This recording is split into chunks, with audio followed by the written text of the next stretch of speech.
മാത്രം പഠിക്കുന്ന ഒരു സ്കൂളിലെ ഒരു അനുഭവം അവിടുത്തെ ടീച്ചർ പങ്കുവെച്ച് നിങ്ങൾ കേട്ടിട്ടുണ്ടായിരിക്കും. പെൺകുട്ടികൾ കൂട്ടുകാരികളായി അവരെ കൊണ്ട് കഴിയുന്ന രീതിയിലൊക്കെയുള്ള ശാരീരിക ബന്ധങ്ങൾ ചെയ്യുന്നു, ആൺകുട്ടികളുമായി. അപ്പോൾ അങ്ങനെ ഒരു സ്വഭാവം ഇല്ലാത്ത പെൺകുട്ടികളോട് നീ സ്ട്രൈറ്റ് ആണല്ലേ, കുട്ടികളുടെ ചോദ്യം അതാണത്രേ, നിനക്ക് പെണ്ണുമായിട്ടുള്ളത് പറ്റൂലല്ലേ, അപ്പം നീ സ്ട്രൈറ്റ് ആണോ? എന്ത് ചോദ്യമാണ് റബ്ബേ! ഇതൊക്കെ ചോദിക്കുന്നത് നമ്മുടെ സമൂഹത്തിൽപ്പെട്ട കുട്ടികളാണ്. എൻ്റെ സുഹൃത്ത് എനിക്ക് അയച്ചു തന്നിട്ട് ഞാനത് ഞെട്ടിപ്പോയി. റബ്ബേ, നമ്മുടെ സമൂഹമൊക്കെ ഇത്രയൊക്കെ എഴുതിപ്പോയോ? ഒരാൺകുട്ടിയുടെ കൂടെ നടക്കാൻ പെൺകുട്ടികളെ വിടൂലല്ലോ, ഉമ്മമാരാരും പാർക്കാൻ വിടൂലല്ലോ. എന്നാൽ പെൺകുട്ടിൻ്റെ കൂടെ പോയി കിടക്കാൻ പ്രയാസമല്ലല്ലോ, അവരുടെ കൂട്ടുകാരിയല്ലേ. പക്ഷേ ലോകത്ത് പടിഞ്ഞാറ് ഈ ലോകത്തിന് നൽകിയ ഏറ്റവും ദുഷിച്ച ചില സ്വഭാവങ്ങൾ, അവരിൽ ഒരുപാട് നന്മകളുണ്ട്, പക്ഷെ ഒരുപാട് തിന്മകളും അവർ ലോകത്തിന് കൊടുത്തിട്ടുണ്ട്. അതിൽപ്പെട്ടതാണ് ഇതൊക്കെ, ഇതുപോലെയുള്ള ദുഷിച്ച സ്വഭാവങ്ങൾ. അള്ളാഹു നമ്മുടെ മക്കളെ കാത്തുരക്ഷിക്കട്ടെ. നിങ്ങളുടെ സൗന്ദര്യം നിങ്ങൾ സൂക്ഷിക്കുകയും വിവാഹിതരാകുന്നത് വരെ ക്ഷമയുടെ കാലമാണ്. ക്ഷമിക്കണം തന്നെ പറഞ്ഞത് ഖുർആൻ. ക്ഷമിക്കണം. മനുഷ്യനൊക്കെ ഈ ഹോർമോണുകൾ എല്ലാ മനുഷ്യന്മാർക്കുണ്ട്. ഹലാല് കൊണ്ട് അള്ളാഹു നിങ്ങൾക്ക് ഐശ്വര്യം നൽകുന്നത് വരെ, ഒരു നിക്കാഹിന് അവസരമുണ്ടാകുന്നത് വരെ നിങ്ങൾ തിന്മയിലേക്ക് പോകല്ലേ. അവസരമുണ്ടായിക്കഴിഞ്ഞ് നിങ്ങളുടെ വിവാഹമാണ് നിങ്ങൾക്ക് അള്ളാഹു നൽകിയ ഹലാലായ ഓപ്ഷൻ. ആ ഓപ്ഷൻ വരെ നിങ്ങൾ വെയിറ്റ് ചെയ്യണം. അതുവരെ നിങ്ങൾ ക്ഷമിക്കണം. യൂസുഫ് അലൈഹിസ്സലാം അന്യ ഒരു നാട്ടിലാണ്. നമ്മുടെ മക്കളൊക്കെ ഇവിടുന്ന് സ്കോട്ട്ലൻഡിൽ പോകുന്നുണ്ട്, യൂറോപ്പിൽ ഹോളണ്ടിൽ പോകുന്നുണ്ട്, പോളണ്ടിൽ പോകുന്നുണ്ട്, UK-യുടെ പല പ്രദേശങ്ങളിലുണ്ട്, ജർമ്മനിയിലുണ്ട്, ഇറ്റലിയിലുണ്ട്. നമ്മുടെ മലയാളി കുട്ടികൾ ഇഷ്ടം പോലെ. UK-യിലൊക്കെ 60,000 മലയാളികളെ ഈ കൊല്ലം അവിടെ എൻറോൾ ചെയ്ത്. 60,000 മലയാളി കുട്ടികൾ അവിടുത്തെ കോളേജുകൾ UK-യിൽ മാത്രം. അവർക്ക് നാട് വിട്ടു പോകാൻ നമുക്കൊന്നും, അവർക്ക് പ്രാർത്ഥിക്കുകയല്ലാതെ നമുക്ക് എന്ത് ചെയ്യാൻ പറ്റും? നമ്മുടെ മക്കൾക്ക് ദീൻ കൊടുത്തിട്ടില്ല എങ്കിൽ. ഞങ്ങൾ അന്യ നാട്ടിലാണ്. ഇവിടുത്തെ ക്ലബും പബ്ബുകളും ഇവിടുത്തെ തിന്മകളുടെ പ്രദേശങ്ങളിലേക്കും ഒക്കെ ആക്സസ് അവർക്ക് എളുപ്പമാണ്. ക്യാമ്പസുകൾ പോലും അങ്ങനെയാണ്. അങ്ങനത്തെ ഒരു ലോകത്ത് അള്ളാഹുവിനെ ഭയപ്പെടണമെങ്കിൽ നല്ല ഈമാൻ വേണം. യൂസുഫ് അലൈഹിസ്സലാം ഈജിപ്തിൽ പ്രവാസിയാണ്. യൂസുഫ് നബിന്റെ നാട് കൻആൻ. ഖൈറോവിൽ നിന്ന് 1300 കിലോമീറ്റർ അപ്പുറത്താണ് കിടക്കുന്നത് കൻആൻ. ആ നാട്ടിൽ നിന്ന് വന്ന അടിമയായിരുന്നു യൂസുഫ് അലൈഹിസ്സലാം. സൗന്ദര്യത്തിന്റെ പ്രതീകമായ മഹാൻ. അടിമക്ക് എന്ത് വിലയാണ് അവർ കൊടുക്കാറുള്ളത്? ആ അടിമയോടാ പറഞ്ഞത്, സുലൈഖ ബീവി നീ എന്നെ വ്യഭിചരിക്കണം. ആരാ സുലൈഖ ബീവി? ദാതു മൻസുബിൻ വജമാൽ. വെറും ഒരു മുതലാളിച്ച പെണ്ണ് മാത്രമല്ല, നല്ല സൗന്ദര്യമുള്ളവളാണ്. യൂസുഫ് നബി ചെറുപ്പക്കാരനാണ്, വിവാഹത്തിലേക്ക് ആഗ്രഹമുള്ള പ്രായമാണത്. എന്നിട്ട് തിന്മ ചെയ്തില്ലെങ്കിൽ നിന്നെ ശിക്ഷിക്കുമെന്ന് പറഞ്ഞപ്പോ ഓടി രക്ഷപ്പെട്ട യൂസുഫ് അലൈഹിസ്സലാം. അതാണ് അമ്പിയാക്കന്മാർ നൽകുന്ന പാഠം. ഇതല്ലേ ഇസ്ലാം നമ്മളെ പഠിപ്പിച്ചത്. നിങ്ങൾ മലക്കുകളുടെ സ്വഭാവം ആവാൻ കഴിയില്ല എന്ന് വന്നേക്കാം, മനുഷ്യരിലെ ഉന്നത മൂല്യങ്ങൾ നിങ്ങൾ ഉയർത്തിപ്പിടിക്കണം എന്നല്ലാതെ മൃഗങ്ങൾ ജീവിക്കുന്ന പോലെ കണ്ടവരുടെ കൂടെ മുഴുവൻ കടന്നുറങ്ങാനുള്ള ഒരു ലൈസൻസാണ് ലോകത്ത് വേണ്ടത്. അതാണ് പുരോഗതി എന്ന് പറയുന്നതിന് ഒരിക്കലും ഇസ്ലാമിൽ വഴിയില്ല. ഇസ്ലാം ഒരിക്കലും അത് അംഗീകരിക്കില്ല, പാടില്ലെന്നാ പറയുന്നത്. നമ്മുടെ റസൂൽ ലോകത്തിന് നൽകിയത് ഇത്ര മനോഹരമായൊരു സംസ്കാരമല്ലേ, എന്ത് അന്തസ്സുള്ള സംസ്കാരം, ആണിനും പെണ്ണിനും നൽകിയ സ്ഥാനമാനങ്ങൾ. നമുക്ക് ഓരോരുത്തരും വലിയൊരു ദൗത്യം നിർവഹിക്കാൻ വന്ന ലോകമാണിത്. അതുകൊണ്ട് എൻ്റെ മക്കളെ, പ്രിയപ്പെട്ട വിദ്യാർത്ഥിനികൾ, സ്റ്റുഡൻസ്, ബോയ്സ് ആൻഡ് ഗേൾസ്, നിങ്ങൾ മനസ്സിലാക്കണേ, you are going through a very difficult time. You have a lot of challenges than we people had in our young time. അതുകൊണ്ട് നിങ്ങൾ, you have to understand that, overcome. Let your God Almighty and our moral values be in your right in front of your eyes. Keep up to the values. Don't be deceived. ഒരിക്കലും ചതിയിലേക്ക് പോകരുത്. അള്ളാഹു നമ്മുടെ മക്കളെ കാക്കട്ടെ. അള്ളാഹു അവരെ നല്ലവരാക്കി വളർത്തി തരട്ടെ. അവരിലെ നന്മ കണ്ട് കണ്ണിറയാനുള്ള ഭാഗ്യം. നമ്മൾ മരിച്ചു കിടക്കുമ്പോഴും നമുക്ക് വേണ്ടി ദുആ ചെയ്യുന്ന മക്കളായി നമ്മുടെ മക്കൾ വളരണം. അള്ളാഹു ഇതിനെ സാധ്യമാക്കി തരട്ടെ. ഉമ്മക്ക് വിദ്യാഭ്യാസം കുറവാണ്, വാപ്പക്ക് വിദ്യാഭ്യാസം കുറവാണ്, മക്കൾക്ക് ഇംഗ്ലീഷ് അറിയാം, മലയാളം അറിയാം, മറ്റു ഭാഷകൾ അറിയാം. അവർ കാണുന്നതോ നോക്കുന്നതോ വായിക്കുന്നതോ ഒന്നും കൺട്രോൾ ചെയ്യാൻ അധിക പാരൻസിനും കഴിയില്ല. ആവശ്യം എന്തെന്നറിയോ? നല്ല വചനങ്ങൾ, നല്ല ഉപദേശങ്ങൾ, നല്ല പ്രഭാഷണങ്ങൾ, സാരോപദേശങ്ങൾ, മലയാളത്തിലോ ഇംഗ്ലീഷിലോ അവർക്ക് തിരിയുന്ന ഭാഷയിൽ. എത്രയോ ലോകപണ്ഡിതന്മാരുണ്ട്. ഇസ്ലാമിക പ്രബോധനം അന്താരാഷ്ട്ര തലങ്ങളിൽ നടത്തിക്കൊണ്ടിരിക്കുന്ന പ്രബോധകന്മാരുണ്ട്. അവരൊക്കെ ഒന്ന് കേൾപ്പിക്കിൻ, നന്മ കേൾക്കട്ടെ. നന്മ കേൾക്കാതെയാണ് വളരുന്നതെങ്കിൽ അവർ തിന്മയുടെ ആളുകളായി മാറിപ്പോവാൻ. ഒരു തലമുറ നശിക്കുകയാണ്. അവരെ രാജ്യത്തിന് കിട്ടൂല, നാടിന് കിട്ടൂല, കുടുംബത്തിന് കിട്ടില്ല, മനുഷ്യത്വത്തിന് കിട്ടില്ല. എന്താ പിന്നെ അതുകൊണ്ട് കാര്യം? അള്ളാഹു നമ്മെ പറഞ്ഞയച്ച ലക്ഷ്യം അതല്ല. അതുകൊണ്ട് സജ്ജനങ്ങളുടെ സ്വഭാവം ഹുസ്നുൽ വജ്ഹി മഅ സുയാന, 3 കാര്യങ്ങൾ കിട്ടാൻ പ്രയാസമാണെന്ന് പറഞ്ഞ മഹാനായ ഇമാം ഖുശൈരിയുടെ റിസാലയിലെ ഒരു ചർച്ചയായിരുന്നു നമ്മൾ പറഞ്ഞത്. നല്ല മുഖവും തിന്മയിലേക്ക് പോകാത്ത സൗന്ദര്യം, ഇത് കാണാൻ പ്രയാസമാണ്. വഹുസ്നുൽ ഖൗലി മഅൽ അമാന, സത്യസന്ധതയുള്ള വാക്കുകൾ. നല്ല വാക്കുകളാണ്, പക്ഷേ സത്യസന്ധതയില്ല. പൈസ ഏൽപ്പിച്ചാൽ മോഷ്ടിക്കും, കടയിലിരുത്തി കഴിഞ്ഞാൽ കടയിലെ കണക്ക് തെറ്റും, മുതലാളിയെ പറ്റിക്കും. പക്ഷെ ആള് നല്ല വാക്ക്, നല്ല വർത്തമാനം പറയാ, പക്ഷേ പൈസ ഏൽപ്പിക്കാൻ പറ്റൂല, അമാനത്തില്ല, വിശ്വസിക്കാൻ പറ്റില്ല.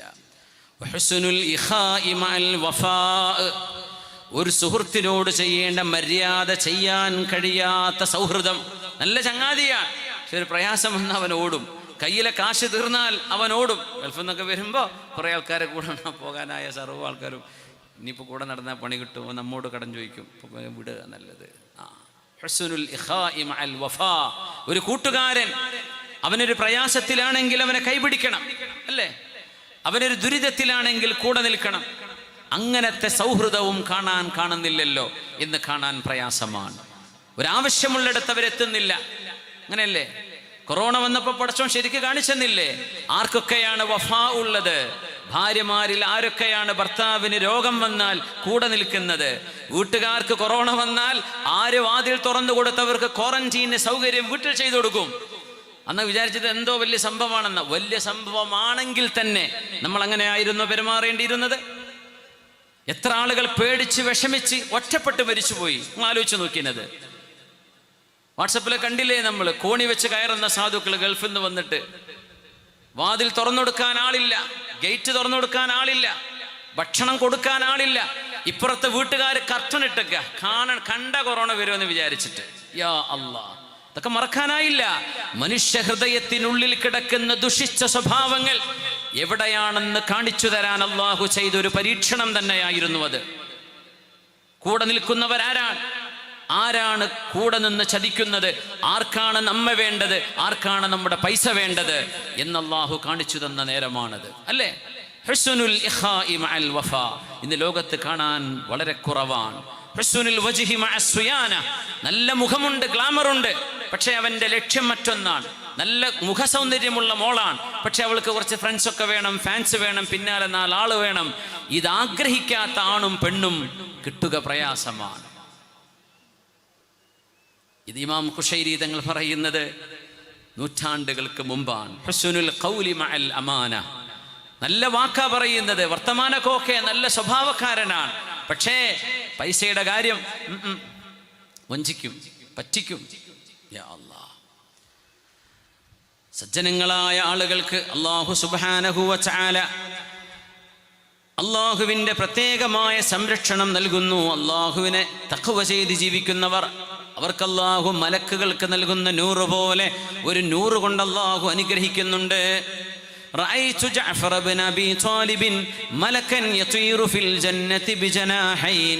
ജഅഫർ ഇബ്നു അബീ ത്വാലിബ് റളിയല്ലാഹു അൻഹു 2 ചിറകുകളാൽ സ്വർഗ്ഗത്തിൽ പാറിപ്പറക്കുന്നത് ഞാൻ കണ്ടുവെന്ന് മഹാനായ റസൂലുള്ളാഹി സ്വല്ലല്ലാഹു അലൈഹി വസല്ലം. ജഅഫർ റളിയല്ലാഹു അൻഹു മുഅത്തയിൽ ഷഹീദായ സ്വഹാബിയാണ്. ജഅഫർ തങ്ങളുടെ മഖാമ് മുഅത്തയിൽ ചെന്നാൽ കാണാൻ കഴിയും. ജോർഡാനിൽ നിന്ന്, അമ്മാൻ സിറ്റിയിൽ നിന്ന്, ജോർഡാൻ നാട്ടിൽ അമ്മാൻ സിറ്റിയിൽ നിന്ന് ഒരു 200 കിലോമീറ്റർ അകലെ ഏകദേശം വലിയൊരു മസ്ജിദുണ്ട്. ആ മസ്ജിദിലേക്ക് കയറി ചെന്നാൽ ഇടത് ഭാഗത്ത് ആദ്യം കാണുന്ന മഖാം ഒരു ഇന്ത്യക്കാരനായ മുതലാളിയാണ്. ആ മഖാമൊക്കെ വെള്ളിയുടെ മനോഹരമായ തകിടുകൾ കൊണ്ട് മനോഹരമായി ഇതിനെ അലങ്കരിച്ചിട്ടുണ്ട്. മാർബിൾ കൊണ്ട് ഇന്ത്യയിൽ നിന്ന് കൊണ്ടുപോയ, അവിടെ എഴുതി വെച്ചിട്ടുണ്ട്, ബോംബെയിൽ നിന്നോ മറ്റോ പോയ ഒരു കച്ചവടക്കാരനായൊരു ഇന്ത്യക്കാരനാണ്. ജഅഫർ തങ്ങളുടെ മഖാം ഇത്രയും മനോഹരമായി വിപുലീകരിച്ച് ഇപ്പോൾ അടുത്ത സമയത്താണ്, ഒരു 10-50 വർഷങ്ങൾക്ക് മുമ്പ് ഏകദേശം. അവിടെ വർഷം എഴുതി വെച്ചിട്ടുണ്ട്, മറന്നുപോയി. അത് കഴിഞ്ഞാൽ മേലെയുണ്ട് സയ്യിദ് ഇബ്നു ഹാരിസ റളിയല്ലാഹു അൻഹുവിൻ്റെ മഖാം. അത് കഴിഞ്ഞൊരു 200 മീറ്റർ അപ്പുറത്തുണ്ട് അബ്ദുല്ലാഹിബ്നു റവാഹ റളിയല്ലാഹു അൻഹു. മുഅ്തയിലെ 3 നേതാക്കന്മാർ, അവരാണ് ഇസ്ലാമിൻ്റെ കൊടി പിടിച്ചത്. അവരെ കന്തിവിഷമം കൊള്ളുന്നത് ജോർഡാനിലാണ്, മുഅ്തയിലാണ്. നമ്മുടെ ദുബൈയിൽ നിന്നൊക്കെ ഒരു 2-2.5 മണിക്കൂർ ഫ്ലൈറ്റിന് യാത്ര ചെയ്താൽ ജോർഡാനിലെത്തും. യാ അല്ലാഹ്, ഇവരൊക്കെ നമ്മുടെ മുമ്പിൽ ഇങ്ങനെ തെളിവുകളായി കിടക്കുക. പുണ്യനബി ഞങ്ങൾ പറയുന്നു, അതേ ജാഫർ എന്നവരെ ഞാൻ സ്വർഗത്തിൽ കണ്ടു സല്ലല്ലാഹു അലൈഹി വസല്ലം. യതീറു ബിജനാഹൈനി, 2 ചിറകുകളാൽ, പ്രകാശത്തിന്റെ ചിറകുകളാൽ സ്വർഗത്തിലൂടെ പാറിക്കളിക്കുന്നത് ഞാൻ കണ്ടു. യതീറു മിൻഹാ ഹൈസു യശാ, വേണ്ടിടത്തെല്ലാം ജാഫർ എന്നവർക്ക് പാറിക്കളിക്കാൻ കഴിയും. 2 കൈയും മുറിക്കപ്പെട്ടിരുന്നു, ശത്രുക്കൾ മുറിച്ചിരുന്നു. ആ 2 കൈകൾക്ക് പകരം 2 ചിറകുകൾ അല്ലാഹു നൽകി ജാഫർ റളിയല്ലാഹു അൻഹു. ആരാധറിയോ? നബി തങ്ങളുടെ മൂത്താപ്പയുടെ മോനാണ് ജഅഫർ ഇബ്നു അബീ ത്വാലിബ്. അലി റളിയല്ലാഹു അൻഹുവിന്റെ സഹോദരനാണ് ജഅഫർ റളിയല്ലാഹു അൻഹു. യാ അല്ലാഹ്, എന്തേ കാരണം? ഇത് മരണത്തിന് ശേഷമാണ്, ഖബറിൽ കിടക്കുന്ന ലോകമാണിത്. പക്ഷേ സ്വർഗ്ഗലോകത്തേക്ക് അല്ലാഹു ആക്സസ് കൊടുത്തു. അതാണ് എന്തുകൊണ്ട് ദുന്യാവിൽ ജീവിക്കുന്ന അവസ്ഥ ഏതോ അതനുസരിച്ചായിരിക്കും ഖബറിലെ അവസ്ഥ. എങ്ങനെ? ദുന്യാവിൽ നമ്മൾ എങ്ങനെയാണോ ജീവിച്ച് ജീവിതം അവസാനിപ്പിച്ചത്, അതുപോലെയാണ് നമ്മുടെ ഖബറിലെ ജീവിതത്തിൽ അള്ളാഹു നൽകുന്ന അനുഭവങ്ങൾ ഉണ്ടാവുക. ജഅഫർ റളിയല്ലാഹു അൻഹു സൂറത്തു മറിയം മഹാനായ ജഅഫർ എന്നവരെ ഓതിക്കൊടുത്തൊരു രംഗമുണ്ട്. നജാഷി രാജാവിൻ്റെ മുമ്പിൽ എത്യോപ്യയിൽ മുസ്ലിമീങ്ങൾ അങ്ങ് രക്ഷപ്പെട്ടതായിരുന്നു. അവരവിടെ നിന്ന് പിടിച്ചുകൊണ്ടുവരാൻ മക്കയിലെ ഡെലിഗേറ്റ്സ് നജാഷി രാജാവിൻ്റെ മുമ്പിലേക്ക് എത്തുന്നു. അവരോട് ചോദിക്കുന്നു, ഞങ്ങളുടെ നാട്ടിൽ നിന്ന് there are certain runaway slaves who escaped from our kingdom to your country. ഞങ്ങൾക്ക് അവരെ തിരിച്ചു കിട്ടണം. സ്ലേവ്സ്, അടിമകളാണെങ്കിൽ ഞങ്ങളുടെ അടിമകൾ നിങ്ങളുടെ നാട്ടിൽ വന്നാൽ നിങ്ങൾ ഞങ്ങൾക്ക് തിരിച്ചയക്കണം. നിങ്ങളുടെ അടിമകൾ ഇവിടെ വന്നാൽ ഞങ്ങൾ തിരിച്ചയക്കും. പറഞ്ഞു, but there are some free men. എല്ലാവരും അടിമകളല്ല, കുറച്ച് അഹ്റാറുകളുമുണ്ട്, സ്വതന്ത്രന്മാരുമുണ്ട്. എന്തേ? അവര് ഞങ്ങളുടെ ആരാധന ശരിയല്ല എന്ന് പറഞ്ഞ് പുതിയൊരു ആരാധനാ രീതി സ്വീകരിച്ചവരാണ്. എന്ന് പറഞ്ഞാൽ അവര് ഒരു പ്രവാചകൻ അംഗീകരിക്കുന്നു, ഒരു പടച്ചവനേ ഉള്ളൂ എന്ന് പറയുന്നു. ആ പടച്ചവൻ കണ്ണുകൊണ്ട് കാണപ്പെടാത്തവനാണ് എന്ന് പറയുന്ന മഹോന്നതനായ പടച്ചവനാന്ന് പറയുന്നു. ഞങ്ങളോ 360 ബിംബങ്ങളെ കഅബയിലും ഉള്ളിലും പുറത്തും വെച്ച് പൂജിക്കുന്ന ഖുറൈശികളാണ്. ഞങ്ങൾക്കത് അംഗീകരിക്കാൻ പറ്റില്ല. ഞങ്ങൾ അവരൊക്കെ ശിക്ഷിച്ചു. ഞങ്ങളുടെ ശിക്ഷ സഹിക്കാൻ പറ്റാതെ അവർ നിങ്ങളുടെ നാട്ടിലേക്ക് വന്നിട്ടുണ്ട്. അദ്ദേഹം പറഞ്ഞു, have a duty upon me to listen to them. ഞാൻ അവരൊന്ന് വിളിച്ച് സംസാരിക്കട്ടെ. ജഅഫർ റളിയല്ലാഹു അൻഹു മുന്നോട്ട് വന്ന് സംസാരിക്കുകയാണ്. നല്ല മനോഹരമായൊരു പ്രഭാഷണം അറബിയിൽ മഹാനവറുകൾ കാഴ്ചവെച്ചു. ഞങ്ങളിപ്പോൾ എന്താണായത്, സ്ത്രീകൾ എങ്ങനെയായിരുന്നു അന്ന് അവരെ ട്രീറ്റ് ചെയ്യപ്പെട്ടിരുന്നത്, നബി തങ്ങൾ എങ്ങനെയാണ് അവർക്ക് മഹത്വം കൊടുത്തത്, അടിമകൾ എങ്ങനെയായിരുന്നു, ഞങ്ങൾ എങ്ങനെയായിരുന്നു, ഇതെല്ലാം പറഞ്ഞു കൊടുത്തു മഹാനായ ജഅഫർ എന്നവർ. അവസാനം അംർ ഇബ്നുൽ ആസ് റളിയല്ലാഹു അൻഹു, അന്ന് അദ്ദേഹം മുസ്ലിം അല്ല, അന്ന് ശത്രുവാണ്. അംർ ഇബ്നുൽ ആസ് തങ്ങൾ പറഞ്ഞു, രാജാവേ, നിങ്ങൾ വിശ്വസിക്കുന്ന ഈസ എന്ന് പറയുന്ന യേശു ക്രിസ്തു ദൈവപുത്രനല്ല എന്നാണ് അവർ പറയാ. അവർ പറയും റസൂൽ, ദൈവപുത്രൻ എന്ന് പറയൂല. Speak to me of Jesus Christ. അപ്പോഴാണ് ഈസ നബിയെ കുറിച്ച് നിങ്ങളുടെ വിശ്വാസം എന്താ പറഞ്ഞൊരു. അപ്പൊ ജഅഫർ റളിയല്ലാഹു അൻഹു സൂറത്തു മറിയം ഓതി കൊടുക്കുകയാണ്. ആതാനിയൽ കിതാബ വജഅലനി നബിയ്യാ. വളരെ മനോഹരമായി ഓതി കൊടുത്തു. സൂറത്തു മറിയം കേട്ടപ്പോഴേ രാജാവിൻ്റെയും കൂടെയുള്ള ഭക്തിയുള്ള പുരോഹിതന്മാരൊക്കെ ഉണ്ട്. അവരുടെ കണ്ണുകൾ ഇങ്ങനെ കണ്ണുനീര് കൊണ്ട് ഇങ്ങനെ നിറഞ്ഞൊഴുകുകയാണ്. ഖുർആൻ കേട്ടിട്ടുള്ളൂ, പരിഭാഷ കേട്ടിട്ടില്ല. ഖുർആൻ കേട്ടപ്പോഴേക്കും അവരുടെ കണ്ണിൽ നിന്ന് കണ്ണുനീര് ധാരധാരയായി ഒഴുകാണ്. രാജാവിൻ്റെ പരിഭാഷ പെടുത്തി കൊടുത്തു. നജാഷി രാജാവിൻ്റെ എത്യോപ്യൻ ഭാഷയിൽ അദ്ദേഹം പറഞ്ഞു, the difference between us and you is not bigger than this line. അദ്ദേഹം തൻ്റെ കയ്യിലൊരു കുന്തം കൊണ്ടൊരു വര വരച്ചിട്ട് പറയാം, ഞങ്ങളും നിങ്ങളും തമ്മിലുള്ള വ്യത്യാസം ഈ ഒരു വരയോളമേ ഉള്ളൂ, അതിനപ്പുറത്തേക്കൊന്നുമില്ല. ഞാനും നിങ്ങളും വിശ്വസിക്കുന്നത് ഒന്നു തന്നെയാണല്ലോ. അദ്ദേഹം അവിടുന്ന് കലിമ ചൊല്ലി അഷ്ഹദു അല്ലാ ഇലാഹ ഇല്ലല്ലാഹ് വഅഷ്ഹദു അന്ന മുഹമ്മദുർ റസൂലുള്ളാഹ്. അദ്ദേഹം അത് ഉറക്കെ പറഞ്ഞത്, വ്യക്തമാക്കി പറഞ്ഞത് ഈ സംഭവത്തിനും ഒരുപാട് ശേഷമാണ്. 4-5 കൊല്ലം കഴിഞ്ഞതിന് ശേഷമാണ്. പക്ഷെ അദ്ദേഹം അന്ന് തന്നെ മുസ്ലിമായിരുന്നു. മഹാന്മാർ ഇതിനെക്കുറിച്ച് പറയാൻ. എത്ര ആളുകൾ ഖുർആൻ കേൾക്കുന്നുണ്ട്? ഖൽബിൽ വല്ല അനക്കം വരുന്നുണ്ടോ? എത്ര ഖുർആനിന്റെ ഓഡിയോകൾ നമുക്ക് യൂട്യൂബിൽ കിട്ടും? നമ്മുടെ ഖൽബിന് വല്ല അനക്കം വരുന്നുണ്ടോ? നല്ല മനോഹരമായ ഓത്താണ്, നല്ല ചുറുക്കുള്ള ഖിറാത്താന്ന് പറയും. പക്ഷെ നിങ്ങൾ കരയാറുണ്ടോ അത് കേൾക്കുമ്പോ? ഇല്ല. അത് കേൾക്കുമ്പോ മനസ്സിങ്ങനെ കോരിത്തരിക്കാറുണ്ടോ? അതും കുറവായിരിക്കാം. ചിലതൊക്കെ ഉണ്ട്. നല്ല മനോഹരമായ തഖ്വയുള്ള മുത്തഖീങ്ങളുടെ ഖിറാഅത്തും കാണാൻ കഴിയും.